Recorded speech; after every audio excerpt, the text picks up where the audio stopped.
Sabi niyo po, yung residential area sa pinag-iimbakan ngayon nitong mga o napag-imbakan nitong mga transmission devices at solar panels, ang nagpa-bid na nito ay si I1JV. Tama po ba yung pagkakaintindi namin? Tama po Oo, 'yan. labas po ang COMELEC diyan.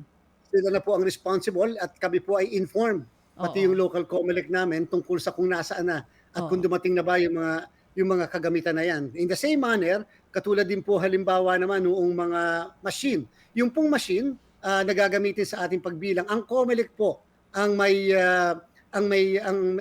naka-care of sa amin yung lahat ng pagde-deliver po nito. Kasi iba po ang machine, iba rin po kasi ang balota. Hindi po katulad ng transmission devices na hindi naman po ginagamit sa pagboto, pagbilang ng mismo mga boto natin. Oo. And dun sa that specific area sa Buhangin sa Davao City na sinasabi ninyo yung naging kumbaga nagkaroon ng bidding yung ibang mga residential areas dahil sa pumutok tong issue na to. Chinek po ba natin kung ilang mga residential areas yung nagkaroon ng bidding with I1JV at kung bakit ito yung napili nila? For transparency lang din kung sakali syempre Ay, matanong kayo sure at po tayo. least alam po natin ang isasagot.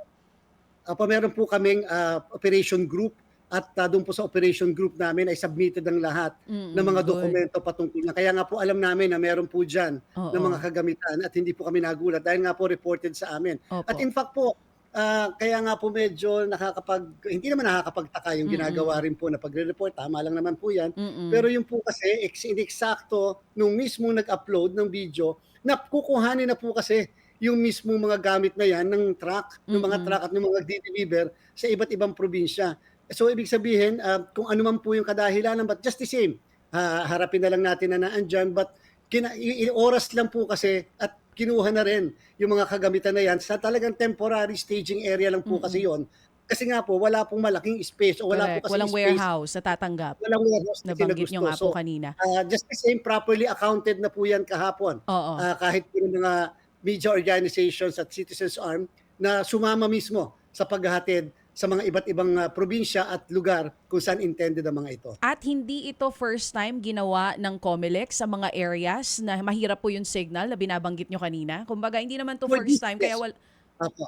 For first this time. election, nung pong kasing mga dati po, Ma'am DJ, wala po naman tayong Starlink na ginamit. At Hmm, therefore, ito po Starlink talagang ginamit natin for the first okey. time para sigurado na tayo makakapag-transmit ng results. Kasi nga po, nung tayo Oo. nag-pilot test, mga ilang buwan na nakalilipas, katulad sa Sulu, in a matter of 3 to 5 seconds nakapag-transmit po kami gamit ang Starlink equipment. Okay, so first time ginawa na yung transmission device at solar panels na imbak sa residential area for this election, tama po?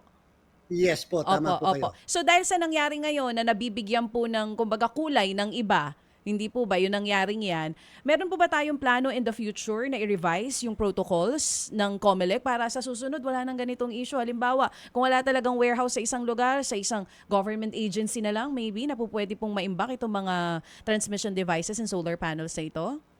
Yes po, yan naman po yung kasama sa mga improvement na pupuwede nating gawin. Kasama rin po yan sa tinatawag nating contingency measure. Halimbawa, wala talagang warehouse, wala talagang government agency na pupuwedeng pag-imbakan katulad ng kanilang mga, kasi minsan po kahit government agency, ayaw naman sila magsi-secure ng mga ganitong klaseng device sa eleksyon. And kaya po napipilitan, papunta ko tayo sa Plan C hanggang Plan D. And therefore, yan po yung Plan C na at hindi po yan yung Plan A and B. And kasama po yan sa ating mga protocol. At huwag po kayo mag-alala. Again, ginagarantiya ng COMELEC sa mga susunod pang mga eleksyon natin ay patuloy nating i-improve. Kasi po, Ma'am DJ din at Ma'am Mase, first time ito sa kasaysayan ng komisyon din na tayo ay nag-unbundle. Hindi natin sinama ang transmission sa mismong nanalo kung sino ang mag-susupply sa COMELEC ng machine. Ibig sabihin po, naka-separate po ang kontrata kasi ang gusto nga natin may check and balance doon sa nagbibilang ng boto at yung nagtatransmit naman ng results. Okay.